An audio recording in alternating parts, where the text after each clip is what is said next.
So yet again, another topic near and dear to my heart and to the hearts at HybridSTRONG is the topic of motivation. I really wanted to dive into this topic because it's such a huge factor in goal setting and goal achievement. The biggest thing again at HybridSTRONG is think strong, be strong. We can talk about all the great exercises in the world and what formula works best, but it all amounts to nothing no matter how great the tools if you're not motivated long enough for it to take effect. And mindset is everything. Most of the topics that I'll discuss here, will be always about psychology and always about mindset because it starts there. You can plant the seed, but you really got to water that seed constantly, over and over again, passionately, with great fervor and great attention, and really take care of weeding that garden of any of those self-limiting thoughts. Those little dandelions and weeds that pop up in our minds. The cleaner you keep that garden and the more you replace it with the right thoughts and the right motivation, well, the less maintenance it takes really at the end of the day, because you are going to, with consistency and perseverance, get closer and closer to that goal, and then it becomes ultimately just a new life-changing habit, as simple as putting your pants on in the morning or brushing your teeth or selecting to make yourself a cup of coffee. You don't think about it, you just know that you need it.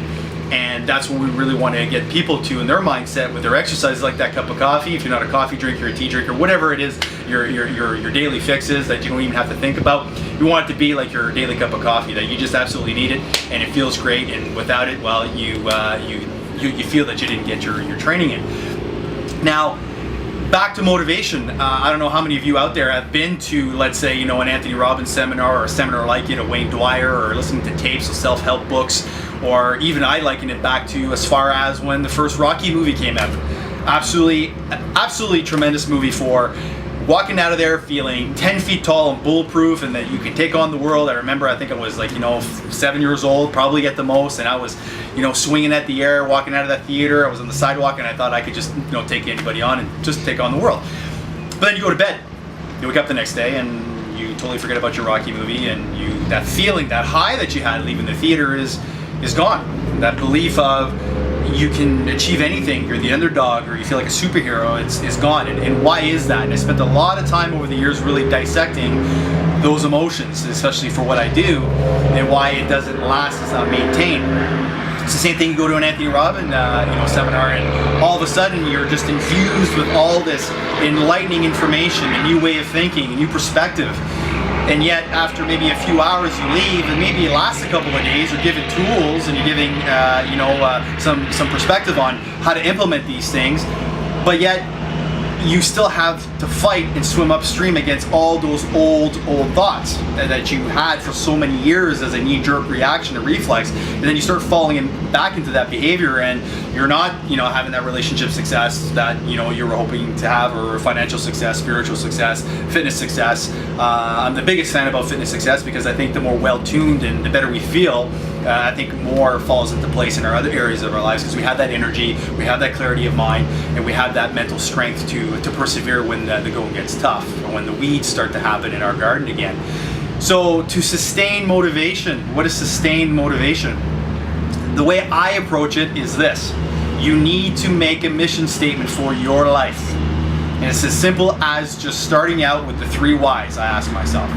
Is you ask yourself, what you want, and you got to go a little bit deeper with each why. A 1 why, 2 why is that important, why is that important? And the clearer the definition is of what it is that you want your life to look like, and then you finally formulate a mission statement, and you maybe write that on a chalkboard at home, or on a whiteboard, or on the fridge, in the mirror, in several places, then it starts to congeal a little bit more as something stronger, a little bit of that heartbeat in your head that's keeping you, we'll say, accountable.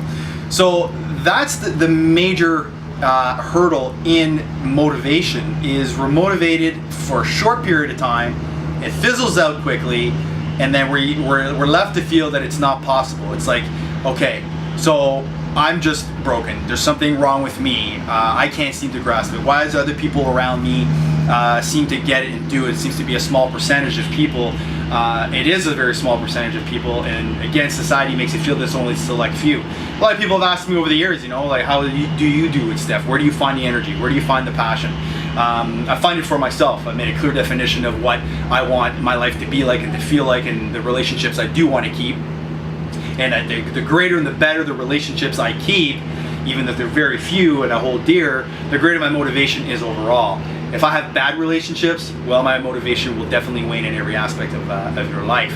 So once you have a clearer definition, again, bring it back to that, you can sustain that motivation long enough and repeat it and sharpen that mental blade over and over and over again, you know, whether it's exercise or whether it's, you know, getting better in your finances, or you're, you know, going back to school and you want to, you know, create better study habits.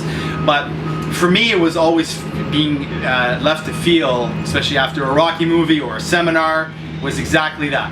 Why is it after a few days that I just can't seem to capture that same feeling or emotion again? I read a book, was given to me by a client a long time ago.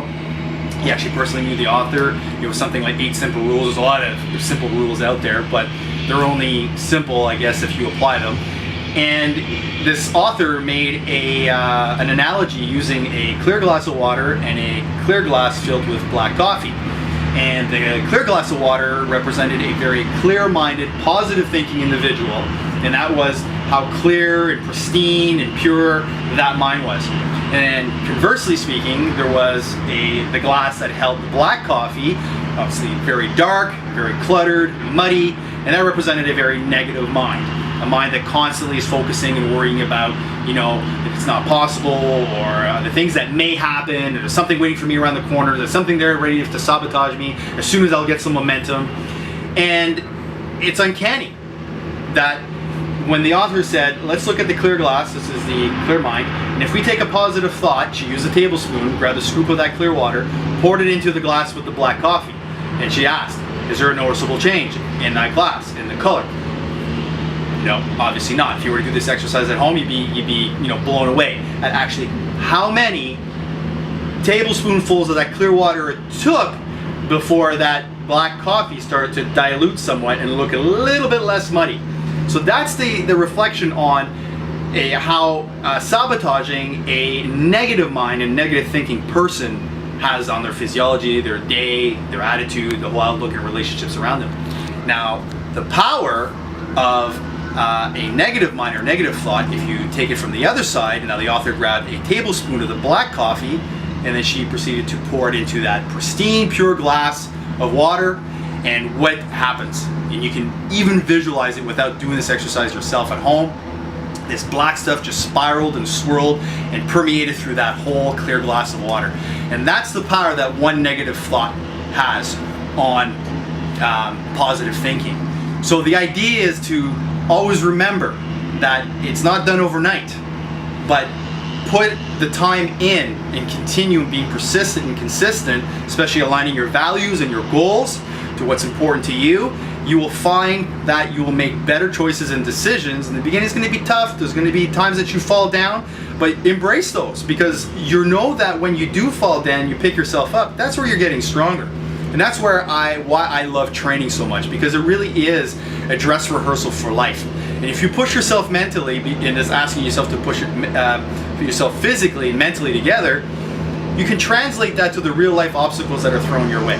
So, in saying all this about motivation typically just doesn't last long enough for it to course through your veins. So you have to find the right things and the right thoughts to create that sustainable momentum and motivation by creating yourself your personal life mission statement. And the deeper you go with defining that, you'll start seeing that your motivation will end up being a little bit better, a little bit clearer, because you have defined clearly what you want. Nothing like walking around in the fog and then attending a seminar and then the next day it doesn't take. So anyway, for what it's worth, thank you.